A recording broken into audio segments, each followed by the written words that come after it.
நீர்க்கோள வாழ்வை நச்சி நெடிது நாள் வளர்த்து பின்னை போர்க்கோளம் செய்துவிட் டார்க்கு உயிர் கொடாது அங்கு போகேன். தார்கோல மேனிமைந்த என் துயர் தவிர்த்தி யாயின் கார்கோல மேனியாயனை கூடுதி கடிதின் என்றான். எனக்கு என்று கடமைகள் சில இருக்கின்றன. உண்ட வீட்டிற்கு இரண்டகம் செய்ய எனக்கு தெரியாது. செஞ்சோற்று கடன் செய்து முடிப்பதில் நான் நாட்ட மூடையவன். தேவரும் பிறரும் போற்ற ஒருவனாய் உலகினை ஆண்ட நம் அண்ணன் இராவணன் சுற்றமும் படைகளும் தனக்காக உயிர்விட்டு தன்னுடன் விழுந்து கிடக்க தம்பியருள் ஒருவருமின்றி மடிந்து கிடக்கலாமோ? உலகம் என் சொல்லும். வாழ்வினில் பங்கு கொண்டேன், சாவில் பங்கு கொள்ளாது. அங்கு வந்தால் அது மானம் கெட்ட வாழ்வு. அதை நிதானமாய் நினைத்துப்பார். இராவணன் தவறு செய்கிறான். சொல்லி பார்த்தோம், பயனில்லை. அவன் தலைமையை ஏற்ற நாம் அவனுக்காக அவனுக்கு மடிவதே அறம். பகைவரோடு கூடி அவனை எதிர்த்து போரிடுவது அன்று என்றான். இதற்கு மேலும் அவனை வற்புறுத்தி பயனில்லை என்பதை வீடணன் அறிந்தான். இறுதியில் கும்பகருணன் நடப்பது நடந்துதான் தீரும், விதியை கடப்பது அரிது என்று ஒரு தத்துவ கோட்பாட்டினை உரைத்தான். ஆகுவது ஆகும் காலத்து, அழிவதும் அழிந்து சீந்திப் போகுவது அயலே நின்று போற்றினும் போதல் திண்ணம். சேக்குவரத் தெளிந்தோர் நின்னில் யாருளர். வருத்தம் செய்யாது ஏகுதி, எம்மை நோக்கி இரங்கலை என்றும் உள்ளாய் என்று கூறி வாழ்த்தி அனுப்பினான். என்றும் உள்ளாய் என்பது வாழ்த்தாகவும் எள்ளும் நகையாகவும் அமைய கூறினான் கும்பகருணன். உடன்பிறப்பு என்னும் பாசத்துக்கு ஒரு முழுக்க போட்டுவிட்டு ராமனை அடைந்தான் வீடணன். என்ன ஆயிற்று என்று கேட்ட வினாவுக்கு வீடணன், உய்திரன் உடையார்க்கு அன்றோ அறவழி ஒழுகும் உள்ளம், அவன் குட்டையில் ஊறிய மட்டை என்று அவனை பற்றி விமரிசித்து முடித்தான் வீடணன். படுகளத்தில் ஒப்பாரி ஏது, சேனைகள் மோதின. அங்கதன், அனுமன், இலக்குவன் என பலரும் கும்பகருணனோடு சொற்போரும் மற்போரும் விற்போரும் செய்தனர். சுக்ரீவனுக்கும் கும்பகருணனுக்கும் கடும்போர் நடந்தது. கும்பகருணன் சுக்கிரீவனை வான்வழியே தூக்கிச் செல்ல முனைந்தான். அவனை தடுக்க ராமன் அம்புகள் விட்டு சரகூடம் அமைத்தான். ராமன் விட்ட அம்பு கும்பகருணன் நெற்றியில் பாய்ந்தது. குருதி கொட்டியது. அவன் கைப்பிடி தளர்ந்தது. குருதி சுக்கிரீவன் முகத்தில் பட்டதால் கும்பகருணனின் மூக்கையும் செவியையும் கடித்து எடுத்து கொண்டு வந்து விட்டான். தொடர்ந்து நடந்த போரில் ராமன் விட்ட அம்புகளால் கும்பகருணன் கைகளும் கால்களும் இழந்து அரை மனிதனானான். ராமன் அம்புப்பட்ட வேதனையால் அவனோடு எந்த வம்பும் யாரும் வைத்துக் கொள்ள முடியாது என்ற முடிவுக்கு வந்தான் கும்பகருணன். ராமன் வில் தொழிலுக்கு 1000 இராவணர் வந்து எதிர்த்தாலும் சமமாகார். இனி இராவணன் உயிர் பிழைக்க மாட்டான் என்ற முடிவுக்கு வந்தான். காலனும் அஞ்சும் கும்பகருணனுக்கு முடிவு காலம் நெருங்கியது. உயிர் விடுமுன் தம்பிக்கு அருள் செய்யுமாறு ராமனை வேண்டி நின்றான். நீதியால் வந்த நெறி அல்லால் சாதியால் வந்த நெறி அவன் அறியான் என் தம்பி. அவன் உன்னை அடைக்கலமாய் அடைந்திருக்கிறான். படைக்கலமுடைய இராவணன் கையில் இவன் அகப்பட்டால் உயிர் வேறு உடல் வேறு என்று ஆக்கிவிடுவான். என்னை நோக்கி இந்த வரத்தை நிகழ்வர். அதனால் என் தலையை உன் அம்பால் அறுத்து கடலில் போக்குவாய் என்று கேட்டுக்கொண்டான். ராமன் அம்பு தொடுத்தான். அவன் தலை மட்டும் தனியே அருந்து அலை நிரம்பிய கடலுள் ஆழ்ந்து மறைந்தது. அதுவே அவனுக்குச் செய்த ஈமக்கடனுமானது. இராவணன் தீர ஆசை போர்க்களத்துக்கு தம்பி கும்பகருணனை அனுப்பிய இராவணன் முடிவுக்கு காத்திராமல் தன் காதல் நோய்க்கு விடிவு காண விழைந்தான். போரில் இராமனை வெல்வது என்பதை விட காதலில் சீதையை அடைவதுதான் அவனுக்கு முக்கியமாய்ப்பட்டது. அதற்கு வழி தேடி மகோதரனை அறிவுரை கேட்டான். அரக்கருள் ஒருவனாகிய மருத்துவன் என்பவனை சனகனாய் உருவெடுத்து வரும்படி பணித்தான்.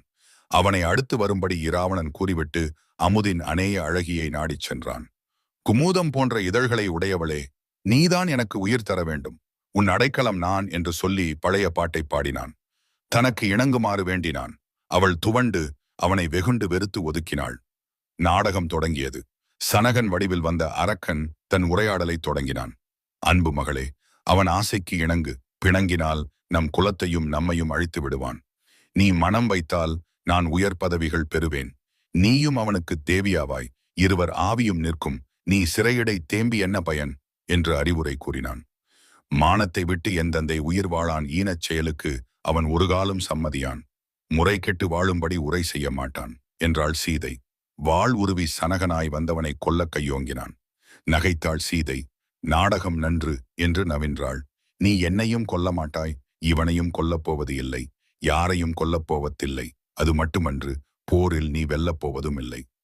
உனக்கு அழிவு நெருங்கிவிட்டது. ராமன் அம்பு நீ வரும் வழியை பார்த்து கொண்டிருக்கிறது.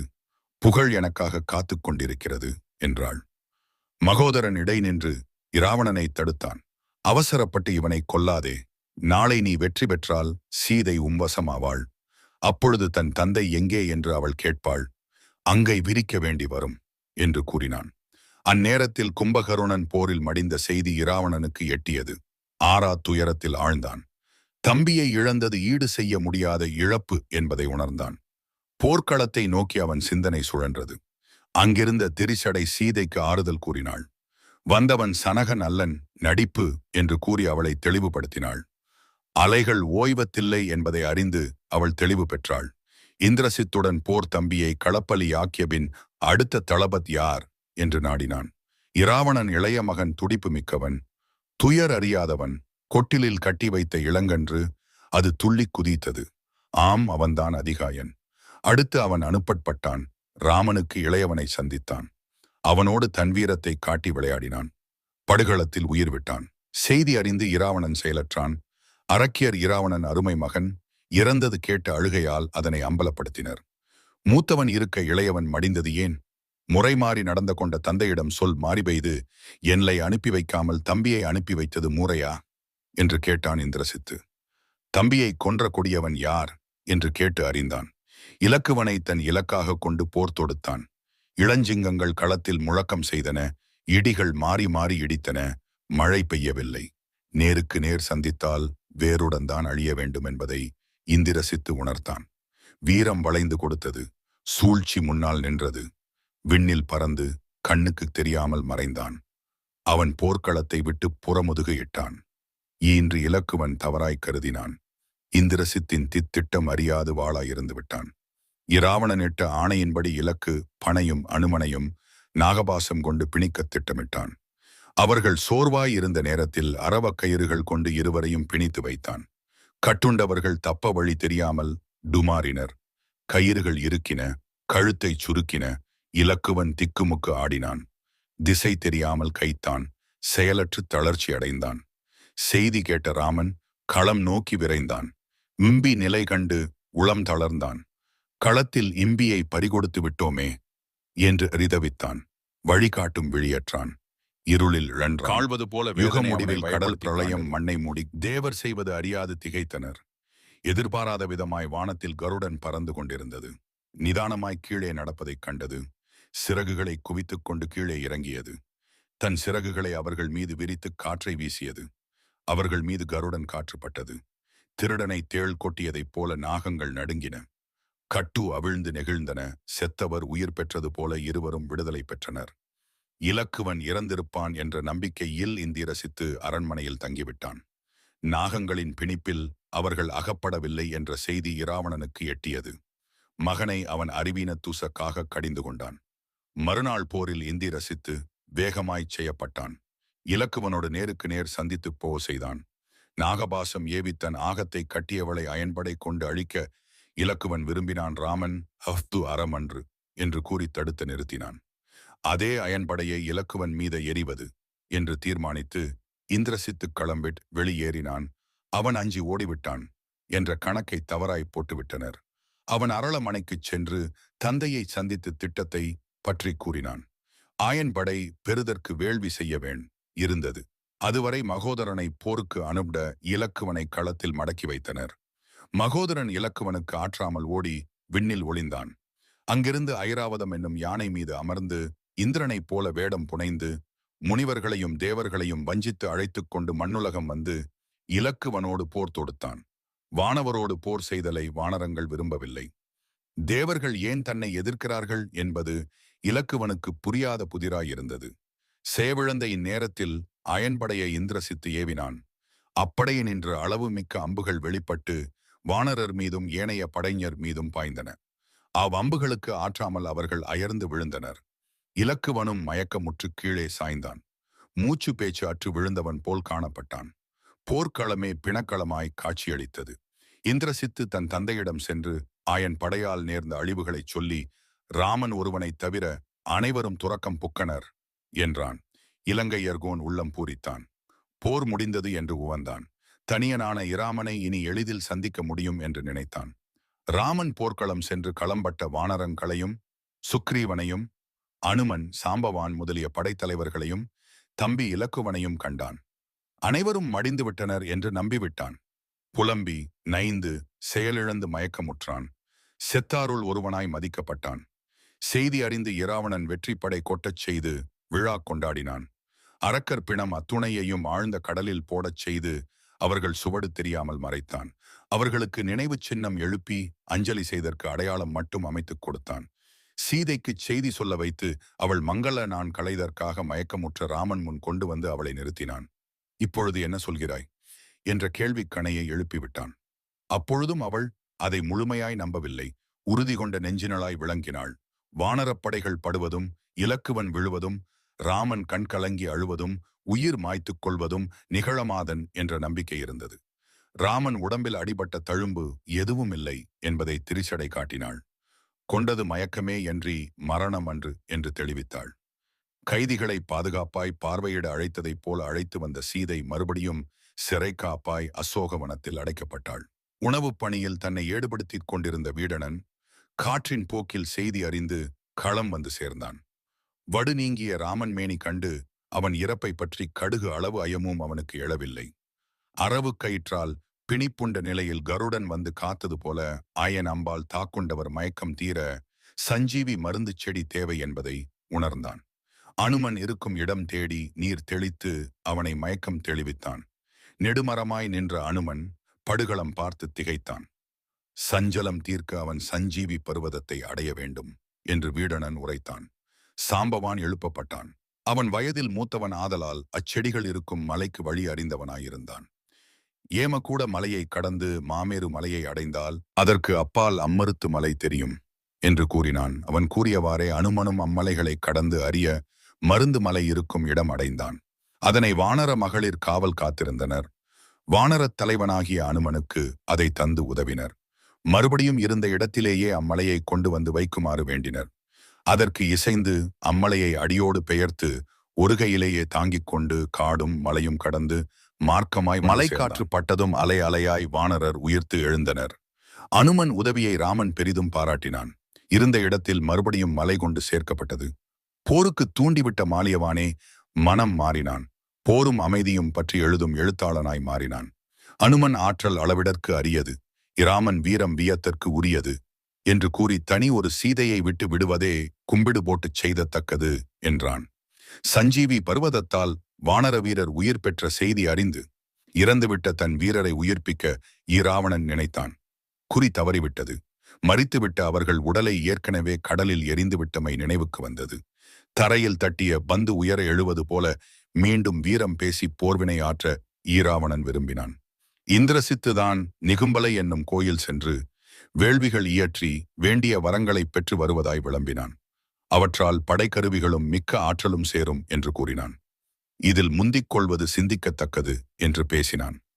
எதிரிகளை திசை திருப்ப யோசனை ஒன்று வெளியிட்டான் இந்திரசித்து.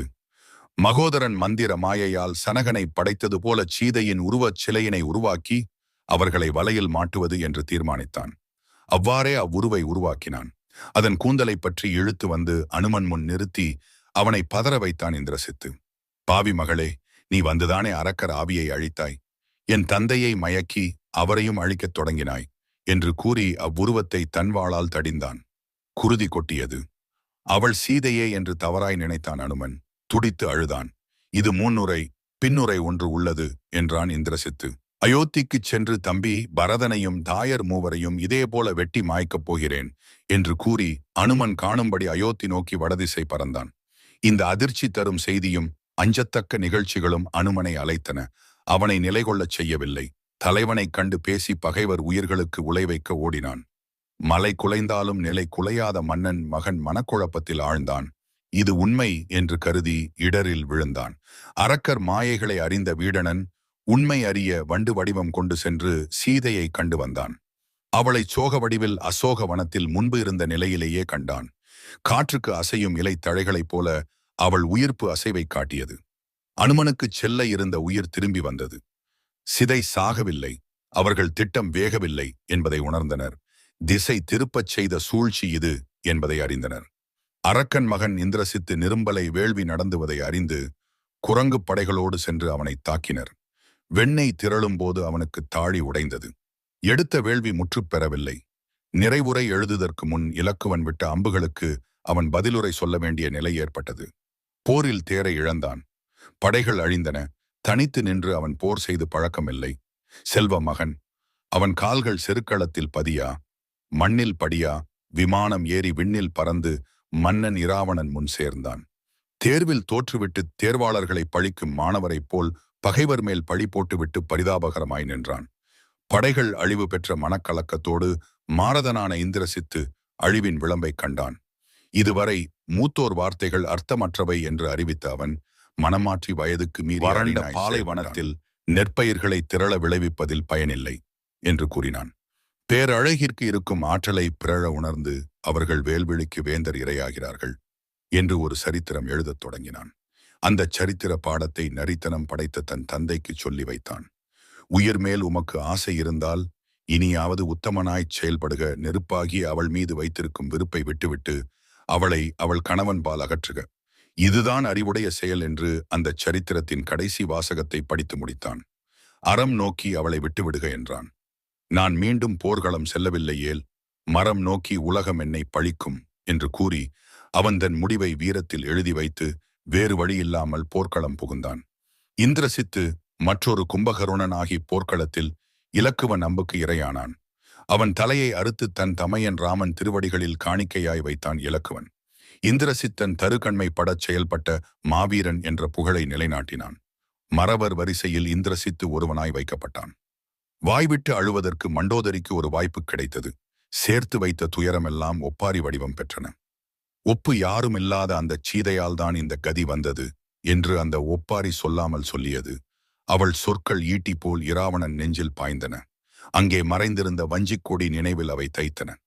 எஞ்சி அவளை கொல்ல வாளோடு புறப்பட்ட இராவணனை மகோதரன் தடுத்தான். கொட்டிய பாலை எடுக்க முடியாது. வெட்டிய சீதையை திரும்ப பெற முடியாது. ஒருவேளை போரில் நீ வெற்றி கண்டால் வெறுமையைத்தான் காண்பாய். கண்கெட்ட பின் கதிரவனை வணங்க முடியாது. சித்திரத்தை சிதைத்து விட்டால் வெற்றுச் சுவர்தான் எஞ்சி நிற்கும் என்று கூறி சாம்பல் படிந்த நெருப்பை ஊதி கனலச் செய்தான். ஆசை அவனை தடுத்து நிறுத்தியது. சீதையை அடையவில்லை. அதனால் வந்தது வெறுப்பு. மகனை இழந்தான். அதனால் நேர்ந்தது பரிதவிப்பு.